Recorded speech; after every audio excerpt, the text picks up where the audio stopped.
My mother-in-law thought she was so smart, holding up her wine glass and insulting me in front of the entire dinner party. She called me a failure, unemployed at 62. But what she didn't know was that the house she was living in, the house she flaunted as her and her husband's victory, was never hers. It was mine. And that very night, I gave her 30 days to get out of my life, initiating a war she never saw coming. Claire's fork gently tapped the rim of her wine glass, and the clinking sound rang out at exactly 9:30, as if the whole room had to bow down and listen to her command. "Everyone, I'd like to raise a glass to my beloved mother-in-law, Margaret Whitmore," her voice poured out, as sweet as fake honey who just shared some wonderful news. "She's unemployed again due to health issues." Claire's perfectly manicured fingers even made air quotes. "How does it feel to be a complete failure at this age, Mom?" The room fell silent immediately. My son Daniel's colleagues and their wives quickly looked down at their dessert plates, pretending not to hear. But I heard, more clearly than any other sound. I, a 62-year-old woman who had buried her husband after 40 years of marriage and had a 30-year career as a financial investigator for the IRS, was now being spat on by her daughter-in-law, right at my own dinner table. I put my wine glass down very slowly, my hand as steady as if it were holding a scalpel. "It's not that different, Claire," I replied, my voice as calm as my morning coffee. "It's no different from the feeling you and Daniel are about to have when you realize you're being kicked out of the house you've been living in for 3 years." The triumphant look on her face instantly turned pale. "You? What did you say?" I smiled, a smile as sweet and malicious as hers had been moments before. "I'm saying that, starting tomorrow, you two have exactly 30 days to pack your things and find another place to live. The house you call home, the one you've decorated and flaunted all over social media. It doesn't belong to Daniel, and it certainly doesn't belong to you. It's in my name. I bought it outright with my husband's life insurance money. Your names have never appeared on any ownership documents." Daniel's fork fell, clattering loudly against his plate. "Mom, what?" "Oh, son." I looked straight at him. "Don't you remember 3 years ago, when the bank denied your loan application because of your student debt? Who do you think helped you?" "I didn't co-sign for a loan. I paid cash. The whole thing. $420,000. I just let you pay rent every month, so you'd feel like you were standing on your own 2 feet. But this house was never yours. It was always mine." Claire gasped, taking ragged breaths like a beached fish. Around the table, I saw stifled smiles at the corners of Daniel's colleagues' mouths. No one liked Claire. She had a talent for alienating people. You can't just kick us out." "Actually, I can. It's called being a landlord, Claire. You should look up the concept." I stood up, adjusted my dress, and picked up my shawl. "Thank you for dinner. Daniel, we'll talk tomorrow when you're calmer. As for you, Claire, if I were you, I'd start looking at apartment listings tonight. The market is brutal this season." I left my own dining room, leaving behind a daughter-in-law who had just realized that karma sometimes doesn't wait for the next life to arrive. The next morning, I sat in my sunroom, sipping coffee, with the morning paper open in front of me, but my eyes weren't reading a single word. I was just waiting for that familiar phone call. And it came, right at 7:15. "Mom, what the hell happened last night?" Daniel's voice was tense and hoarse, as if he had been up all night. I imagined him pacing back and forth in the kitchen, pulling at his hair like a 10-year-old boy who had just gotten in trouble. "Language, Daniel. And you know perfectly well what happened." I set my cup down on the wooden table, deliberately and slowly. "Your wife decided to humiliate me in front of a table full of strangers, and I simply reminded her of her place. But you can't kick us out of the house. That's my house." "No, Daniel, it was never your house." My voice was calm, each word a needle. 3 years ago, when the bank denied your loan application because of your student debt, do you remember? You thought I was just co-signing to help you get through. But the truth is, I bought that house, paying for the whole thing with your father's life insurance money. You've been paying me for 3 years, not the bank. You're a tenant, Daniel, and I am the landlord." A heavy silence fell on the other end of the line. I heard a long, heavy sigh. Why didn't you say anything?" His voice cracked. no longer angry, but confused, like a lost child. Because I wanted you to feel like you were standing on your own 2 feet. I gently closed my eyes. Your father and I once promised each other we would help you kids without letting you lose your self-respect. But Daniel, self-respect is something you have to hold on to yourself. No one gives it to you. And it certainly isn't for my daughter-in-law to trample on in a house that I bought. Claire says you're getting revenge. That you just want to drive us apart. Claire says a lot of things, Daniel. I cut him off. But most of it is about as valuable as her cheap yoga certificate. This isn't about taking sides. This is about respect. It's common sense. A 30-year-old woman thinks she can humiliate her 62-year-old mother-in-law in front of a crowd. Are you really okay with that? Another pause. When he spoke again, his voice was much softer, tired, even sad. What do you want us to do? Find your own home, my voice softened, no longer sharp. Get a mortgage. Find a place you can put your name on. You're 35, Daniel. It's time. I love you. I'll always love you. But I will not be turned into a doormat for anyone to wipe their feet on anymore. Not in this house. He didn't answer on the other end. I knew he was swallowing the truth, piece by piece, bitter as medicine. And I knew, that day, a crack had opened in his marriage, a crack that could never be mended. Exactly 2 o'clock the next afternoon, the doorbell rang. When I opened the door, Claire was standing there, in designer activewear and shiny white sneakers, holding a cheap bouquet of flowers she'd bought in a hurry from the supermarket. Her face tried to feign remorse, but her eyes blazed with a subtle arrogance, as if she were the one bestowing a favor. Margaret, we need to talk. Without waiting for me to nod, she pushed the door open and walked in, as if this were still her territory. Be my guest, I replied, closing the door, my voice indifferent. Act like you own the place. Oh wait, it's actually my place.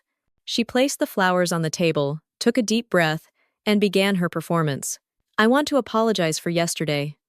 I was out of line. I've been stressed with work. My studio hasn't been doing well lately. Your studio? I raised an eyebrow.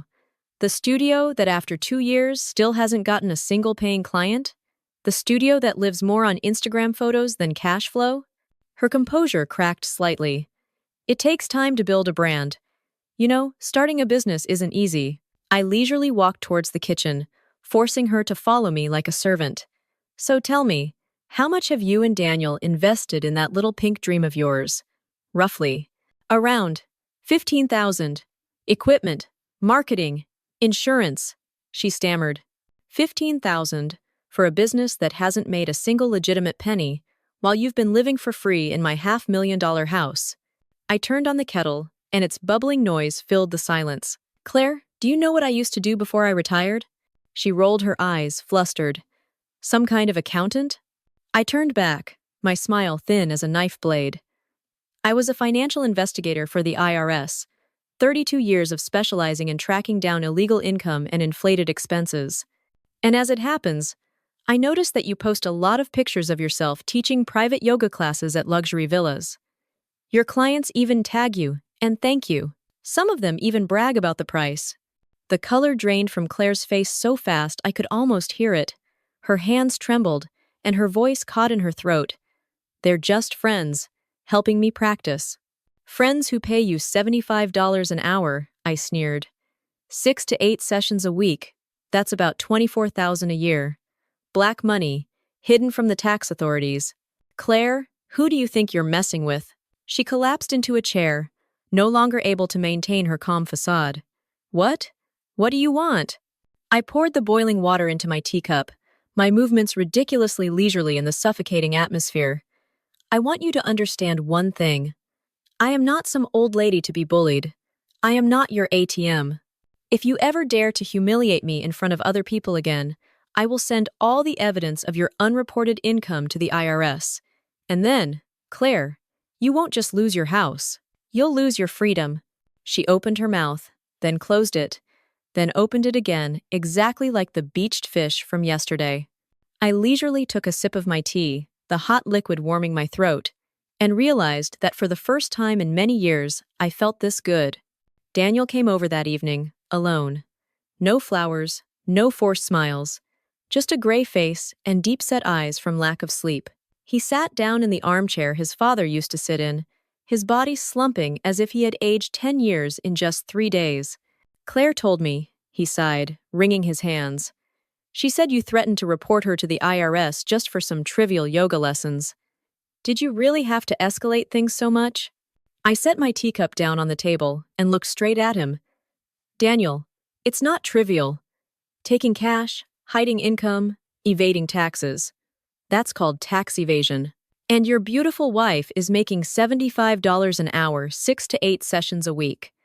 Why don't you do the math? He looked up, and for a moment his eyes went blank, as if someone had punched him in the stomach. 75 an hour?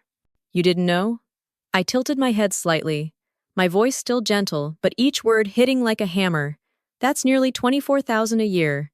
While you're slaving away at your job, working overtime, thinking you're supporting your family, and she's been hiding her own money, telling you that her studio is losing money, a failed business. Daniel sat motionless. I saw his hands tremble, then go limp. A shadow of the 15-year-old boy who had cried heartbrokenly when he failed his math test flickered in his eyes. I feel like such an idiot. I shook my head, sitting up straight. You're not an idiot, you're just trusting. And there's a huge difference between being stupid and being trusting. But Daniel, remember this. Trusting the wrong person is the most expensive price a man has to pay. He swallowed hard, his voice hoarse. So what should I do? I stood up and gently placed a hand on his shoulder. That's not a question I can answer for you. You're 35 years old. You have to make your own choice. But one thing won't change. You have 26 days to leave this house. If you still want to be with Claire, then use your own money, all of it, even the part she hid to buy a legitimate home. And if you can't, I squeezed his shoulder gently. Then don't cling to the old, just because you're afraid to start over. He looked up, his eyes red and wet. What if? What if we try to fix things? I looked straight into those eyes, seeing the naive dreaminess still lingering, the dreaminess that had blinded him for 3 years. Then fix them somewhere else, Daniel. Not in the house I bought. Not with lies. I bent down and kissed his forehead lightly, just like I did when he was a child. Son, sometimes growing up means accepting that the person you love doesn't actually exist, but is just an image they put on for you. The question is whether you have the courage to look at the truth. He didn't reply. He just sat there, his eyes looking down at the hardwood floor, and I knew he would be losing sleep for one more night. But at least, this time, it was because of the truth. I was pruning the last of the season's roses in the garden when a glossy black BMW turned into the driveway. Claire got out first, and behind her was a well-dressed woman with perfectly coiffed hair and a tailored designer coat. Just by the way she walked, I knew. This was someone used to giving orders and not hearing the word no from anyone else's mouth. Margaret, this is my mother, Victoria Evans. Claire introduced her as if she were escorting a queen into the house. Victoria glanced around my house, her lips slightly curled as if she smelled something foul. Mrs. Whitmore, I believe there's been a little misunderstanding. My daughter told me, and frankly, the way you're treating them is unreasonable. I took off my gardening gloves, set down my shears, and slowly turned around. Could you be more specific about the situation? The matter of kicking them out of this house. Daniel and Claire have lived here for 3 years. They have rights. Claire has managed the house, made repairs, improved it, turned it into a home. That effort can't be ignored. Ah, so that was their strategy. Turn effort into ownership rights. A trick I had seen hundreds of times in legal files during my IRS days. How interesting, I said, my voice sweet as sugar. So let me ask you, Mrs. Evans, what exactly has Claire contributed to this house? Managing expenses, coordinating repairs, supervising renovations. With whose money? I interrupted, my eyes fixed on her face. Victoria's expression fell for a moment. I didn't give her a chance to recover. Every single renovation, every call to a handyman, every bill, I paid for it all. Claire hasn't spent a single penny. All she's done is spend my money and pretend it was her investment. I'm sorry, but that doesn't turn a tenant into an owner. I saw Claire standing next to her, her face ashen. Victoria was slightly flustered, but still tried to maintain her composure. Nonetheless, they've dedicated a lot of time and effort. A tenant's effort is still just a tenant's effort, Mrs. Evans. I cut her off again, my voice as calm as if I were reading the newspaper. If you'd like, I can show you 3 years of bank statements, 36 checks, each one clearly marked rent, all signed by Daniel and deposited into my account. It's all in black and white, not some imaginary effort. For a moment, the silence was heavy as lead. I turned away, picking up my pruning shears again. One more thing, I added, not looking at them, but still hearing the frantic beat of Claire's heart in the silence. I'm very curious. Do you help your daughter with her taxes, Mrs. Evans? Did you report all the cash she's been regularly receiving from those private yoga lessons at luxury villas? Claire swallowed hard, her eyes panicked. Victoria turned to look at her, frowning. What cash? I stuck the shears into the ground, dusted off my hands, and smiled coldly. Perhaps you and your daughter should have a little chat. I believe the IRS would be very interested in this topic. Victoria stood frozen. Claire stammered, unable to find an answer. And I knew, from that moment on, their masks had begun to crack. It came on a quiet afternoon, disguised as a text message sent by mistake. I was sitting with my neighbor Helen, sipping coffee, when my phone screen lit up. Sender, Claire Evans. Can't wait to see you tonight. Daniel's working late again, and the old biddy will be asleep by 9. The whole house is ours. Don't forget to wear the perfume I like, Nate. Helen peeked over my shoulder, raising an eyebrow behind her reading glasses. Well, isn't that interesting? I said nothing. I just took a screenshot, then texted back a single sentence. Perhaps this message wasn't meant for me, Claire. Be more careful with your phone. Less than a minute later, my phone vibrated frantically. Oh my God, Margaret, I can explain. I typed 3 words. Come home now. 20 minutes later, she burst through the door, her hair disheveled, her breath ragged as if she'd run a mile. Margaret, it's not what you think. I placed my phone on the table, the screen still showing the screenshot of the message. You're having an affair. In this very house. While my son is working his fingers to the bone, pulling double shifts to support the 2 of you. I stood up, looking straight at her. How long? She stopped, then whispered. 8 months. 8 months, I repeated, letting the number sink into the air. Who? She was silent. I stepped closer, my voice lowering to a thin blade. His name. Nathaniel Brooks. She finally blurted out, her eyes cast down. He owns a construction company. I nodded, making a mental note. And his wife? Does she know? Silence. I had my answer. So it's not just my son who's being betrayed. Another woman is being betrayed as well. Evelyn Brooks. I believe she deserves to know her husband is sleeping with a married woman. You can't. I can, I cut her off. And I will. Unless you do the one decent thing you have left to do. Tell Daniel the truth. Tonight. End this charade with a shred of dignity. Her voice was choked.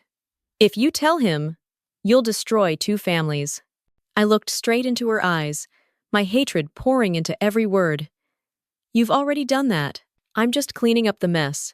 I opened the door, gesturing for her to leave. Get out. And remember my words. You have 19 days left. With or without that Nathaniel guy, you're still getting out of this house. She walked out, stumbling as if she had just received a verdict.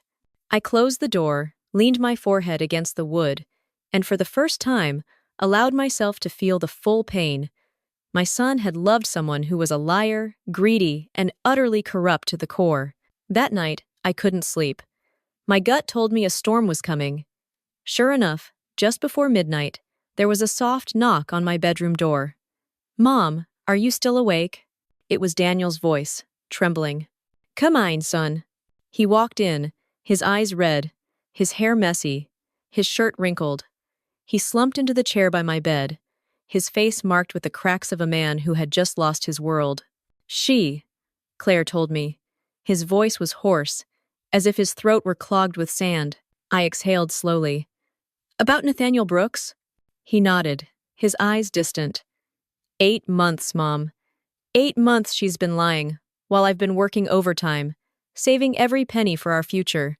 8 months, she brought that guy into the house you bought, calling it home, while I was completely clueless. I placed my hand on his. You weren't clueless. You just trusted the wrong person. He squeezed my hand, desperate. Claire said you hated her from the start, that you looked for every way to ruin us, that this whole thing, you orchestrated it to drive us apart. I looked straight into his eyes. Do you believe that? He shook his head weakly. I don't know what to believe anymore. I feel like the biggest fool on earth. No, Daniel, you're not a fool.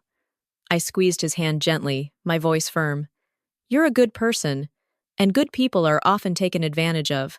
But to let her continue lying, that would be foolish. It's time for you to choose. He gave a forced laugh, a broken smile. She wants to go to marriage counseling. Wants to start over, somewhere else, away from you. Wants to start from scratch. And what do you want? I asked. He looked up, his eyes empty, but deep inside was the 5-year-old boy who used to crawl into my bed during thunderstorms. I want the last 3 years back. I want to believe my marriage wasn't a lie. I want to be a fool just one more time. My heart twisted, but my voice remained cold as steel. You can't. The person you love never existed. You only love the mask she put on for you. He bowed his head, covering his face with his hands. I heard his choked sobs, the stifled cries of a man being torn apart, and I knew, that night, Daniel lost his wife and began to find himself again. At 10 o'clock in the morning, the doorbell rang. I knew it would. From the kitchen window, I saw Victoria getting out of the black BMW again, this time not alone. Beside her was a man in an expensive suit, a leather briefcase in his hand, with the walk of someone very familiar with winning legal battles. Claire trailed behind, her face full of triumph, as if she believed she had the ultimate weapon this time. I opened the door. Mrs. Whitmore, this is Charles Evans, Claire's father. He's a lawyer, Victoria said, her voice cold, her eyes sharp as a knife point. Charles offered his hand, a stiff smile on his face. We need to talk like adults, Mrs. Whitmore. About this house, about Daniel and Claire. It seems you're acting unfairly. I led them into the living room. I didn't offer tea. There was no need to pretend to be polite. Charles opened his briefcase, pulling out a few papers. Claire and Daniel have lived here for 3 years, contributing their time and effort to renovations and managing expenses. Legally, that creates a right. It's called sweat equity, or an implied ownership relationship. You can't just arbitrarily throw them out. I listened, slowly, as if hearing a lecture I had memorized 30 years ago. Then I smiled. That's very interesting, Mr. Evans. But there's a small detail you've overlooked. Claire never spent a single dime on this house. All the renovation bills, the contractor fees, the materials I paid for them. Would you like proof? I stood up, opened a desk drawer, and pulled out a thick folder of documents. I placed it on the table, pushing it towards him. 3 years of bank statements. 36 checks, 1 for each month. The signatory, Daniel Whitmore. The recipient, Margaret Whitmore. The memo, rent. It was all deposited into my account. If necessary, I can print out more bank receipts. The room fell silent. Charles looked at the papers, and the smile on his face faded. Victoria shot a quick glance at her daughter, as if she had just realized Claire had hidden half the truth from her. Mr. Evans, I continued, my voice as light as the wind but as sharp as a razor, your daughter is not a homeowner, not a co-owner, not a partner. She is a tenant. And now, she's about to be evicted. I took one more paper from the folder and placed it on the table. A notice stamped with red ink. An eviction notice. 15 days. This is a legal notice. Claire took a sharp breath, her face white. Victoria gripped her handbag strap, her fingers trembling slightly. Charles closed his briefcase, his face darkening. I stood up, seeing them to the door. The meeting is over. The door is that way. I hope next time you'll bring something more convincing than a few threats. When the door closed, I stood still for a few seconds, listening to the BMW's engine roar and fade away. In the reflection of the side mirror, I saw myself smile. A cold smile, not of victory, but of confirmation. I was still in control of every game. The next morning, Helen knocked on my door. No smile, no small talk. Her face was so serious that I instantly knew this was not a trivial matter. "Margaret, I have to show you this." I invited her in and poured coffee. Helen placed a thin folder on the table, her hands shaking slightly. I called my cousin, Rosa, who works at the county notary's office. I asked her to look up some documents related to Claire. That name was enough to make my heart rate slow down. Helen looked straight into my eyes. Claire wasn't just having an affair. 6 months ago, she legally married Nathaniel Brooks in Las Vegas. Time seemed to stand still. I stared at the marriage certificate that Helen slid across the table to me. Claire Evans' name. Nathaniel Brooks' name. A red stamp for authenticity. No longer a vague text message. No longer a speculation. This was living proof. Claire was married while still legally married to Daniel. My God, I breathed out, a cold feeling spreading through my chest. Bigamy. Helen nodded, her voice low. That's right, and there's more. Rosa also found a chain of asset transfers. Nathaniel transferred company shares, several investment accounts, and even real estate into Claire's name over the past 4 months. Everything has a paper trail. I pulled the folder closer, reading each line. The words on the paper were like knife cuts: asset transfers, co-ownership, marriage certificate. I saw the full picture come together. Claire was not just a marital traitor, but a professional predator. She opened a separate account, hid her income, clung to Daniel for a safe home, then married Nathaniel to get his assets. A perfect plan, except she chose the wrong family. Helen whispered softly, "Margaret, this is no longer a family matter. This is a federal crime." I leaned back in my chair, closing my eyes. The image of Daniel appeared, his head bowed in the living room, calling himself an idiot. If he knew his wife didn't just betray him, but also married someone else. I opened my eyes, my voice strangely calm. "Helen, we're not just going to tell Daniel. We're going to tell everyone who needs to know." In my heart, a fire ignited. No longer anger, but determination. Claire had gone too far. And this time, I would be the one to pull back the final curtain. That afternoon, the landline rang. I picked up, and on the other end was a clear, professional female voice. "Mrs. Whitmore? This is Detective Rachel Morrison, Suffolk County Police Department. I understand you have information about a person named Claire Evans?" I sat up straight. "More than just information, Detective. I have evidence." 30 minutes later, Morrison was sitting in my living room. Her plainclothes uniform was simple, her hair was neatly tied back, and her eyes were direct and sharp as a knife. On the table, I laid everything out. A copy of the Las Vegas marriage certificate, records of the hidden income from the yoga classes, the asset transfer documents from Nathaniel Brooks, and the 3 years of rent statements. Morrison flipped through each page, nodding slowly. "This matches the file we're building. Evelyn Brooks, Nathaniel's ex-wife, has had a private investigator on the case for months.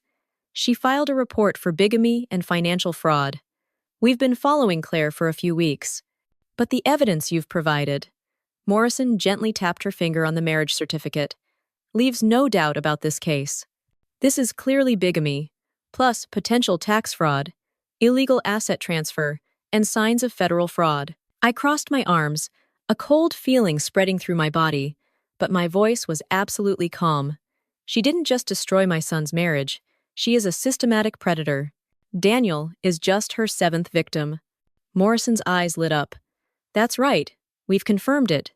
Claire targets wealthy families, especially widowed women with single sons. You and Daniel fit the exact profile she was hunting for." My heart sank, filled with both outrage and a chill. Claire wasn't a random disaster. She chose us. She calculated every single step. Morrison closed the folder, looking at me with a heavy but determined gaze. "We'll be arresting both Claire and Nathaniel tomorrow. The warrants are ready. And, Mrs. Whitmore." I looked up. "You just helped us take down a predator who has destroyed 7 families." I nodded slowly. "Then make sure she never gets the chance to do it again." When Morrison left, I sat in the quiet house. Outside, autumn leaves fell onto the yard, scattering like dark red bloodstains. I knew that tomorrow morning, everything would change. Daniel would lose his wife. I would lose my daughter-in-law, but at least, justice would take back what it needed to take. The next morning, the sky was heavy and gray. I sat in the kitchen, holding my teacup, my heart beating steadily, but my eyes fixed on the front door. I knew today was the day. At exactly 10 o'clock, there was a knock on the door. I went to open it. Morrison was standing there, with 2 uniformed police officers behind her and a patrol car waiting. "Mrs. Whitmore, we need your cooperation. Are Claire Evans and Nathaniel Brooks here?" I nodded. In the living room, I led them in. Daniel was sitting on the couch, looking lost, while Claire stood by the window, whispering on her phone. Nathaniel, in his silver-gray suit, looked as if he still believed money and smooth talk could save him one more time. Claire Evans, Nathaniel Brooks. Morrison pulled out her badge, her voice clear. "You are under arrest for bigamy, financial fraud, and tax evasion. You have the right to remain silent." The cold, metallic click of handcuffs echoed. Claire spun around, screaming, "Margaret! This is you! You set me up! You ruined my life!" I stood still, my eyes not leaving her distorted face. "No, Claire, you ruined your own life.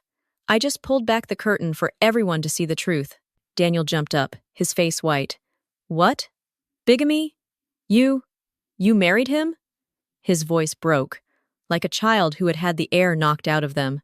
Claire struggled, her voice shrill. "Daniel, you have to believe me. It was just a formality. I love you. It was all for us." "Enough!" Daniel yelled. The first time I had ever heard my son scream like that. His voice was a broken roar. 3 years. You made a fool out of me. And I still thought I could fix it. My God. Nathaniel was silent, his face blank. But when Morrison read the additional charge about his illegal asset transfers, he flinched slightly.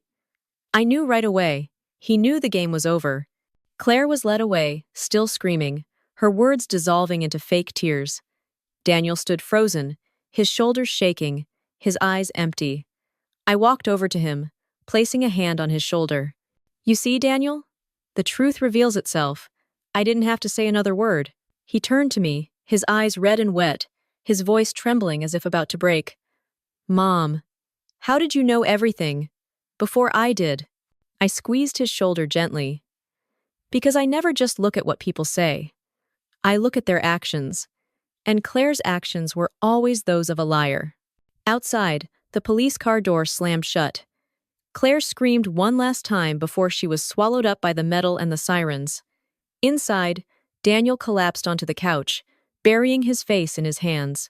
And as for me, I just stood there, in the desolate silence, but my heart felt strangely calm. It wasn't joy. It wasn't victory. It was a confirmation. Justice, at least this time, had won. The house fell silent after the police car left. I could still hear the faint wail of the sirens in the distance, a grating echo tearing through the air. In the living room, Daniel sat motionless, his hands covering his face, his shoulders heavy as if he had lost his life force. I poured a glass of water and placed it in front of him. He didn't move. He just sighed, tired, the sound like a fracture. "Mom," he whispered after a long pause. "How could I have been so stupid? 3 years. 3 years I gave my heart, my life, to someone who wasn't even my legal wife in the end. What am I even anymore?" I sat down across from him, my voice slow and steady. "You are a victim. Don't mistake being a victim for being stupid. You just loved the wrong person, Daniel. And that's not your fault." He gave a dry, choked laugh that turned into a sob. "It's not my fault? Do you know what people are going to say? My colleagues, my friends? Daniel Whitmore, publicly betrayed by his wife, humiliated at a dinner party, and cuckolded with a whole wedding in Las Vegas. How am I supposed to face anyone?" I looked straight into his eyes, seeing a broken child trying to find a way out. How people see you doesn't depend on what people say. It depends on how you get back up after you fall. People might laugh, but when you stand tall, they'll have to be quiet. He bowed his head, his hands trembling. "I have nothing left. No wife, no home, no future." I reached across and took his hand, holding it tightly. You have yourself, and you have me. For a moment, I saw tears well up in his eyes, like the 10-year-old boy who used to crawl into my lap when he was scared. He began to sob, his cries choked, bursting forth as the wall of suppression he'd held for days finally came down. I let him cry. Let him tremble. Let him release the humiliation, the pain, the loss. And I knew this moment was the beginning. Daniel would have to learn how to trust again, how to live, how to love. But this time, with his eyes open, I gently stroked his hair, my voice soft as a lullaby. You will rebuild, Daniel, not on sand, but on stone. No more lies, only the truth. Outside, the sun was already breaking through the gray clouds. A ray of light fell onto the hardwood floor, touching our clasped hands. Something not quite hope, but certainty surged within me. From the ashes, my son would rise again. And this time, I would be by his side to protect him until he was strong enough to protect himself. Claire sat in the courtroom, her spotless white suit unable to hide her gaunt face. Nathaniel sat beside her, cold and distant, his lawyer sighing in helpless defeat. The court handed down the sentence. Fraud, bigamy, tax evasion, federal fraud. The gavels pounding echoed like the final punctuation mark on a long-running play of lies. Daniel sat in the witness row, silent. He no longer cried, no longer trembled. He just watched the person he once called his wife being led away, then turned to me, his eyes no longer empty for the first time in months. Outside the courthouse, the wind was cold. He walked over, stood beside me, and whispered, Mom, we're done, right? I looked at my son and nodded gently. We're done. Now, it's just us. He nodded, his hand gripping mine, no longer trembling. I looked up at the gradually clearing gray sky, and for the first time in many months, I felt my heart lighten. Claire had taken 3 years of my son's life, but in the end, justice took everything back. And I knew that from now on, Daniel would rebuild no longer on a foundation of lies, but on a foundation of truth. As for me, I was just a mother who had done the only thing she could, stand in the middle of the storm and not let her son fall alone.